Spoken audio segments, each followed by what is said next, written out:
Yes, sir, what is the details regarding the body found at Kalangut Beach? Today in the morning, we had received a call that there was a dead body of a female lying at Kalangut beach.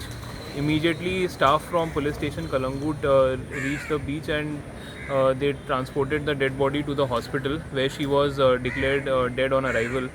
Uh, Preliminary inquiry helped us identify that lady, and it was also found that a missing persons report in that regard was already registered in MAPSA on the previous day.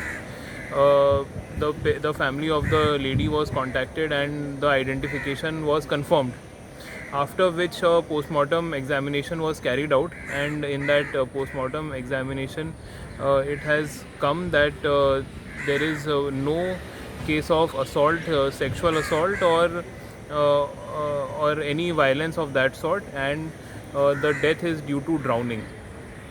Sir, suspicion was raised because she was found in naked stage. So, what do you see the reason behind it? So, in cases where we find dead bodies, the procedure is that we register a case of unnatural death, and during that inquiry, these aspects are also looked into to ascertain that there was no foul play. So, that exercise is ongoing.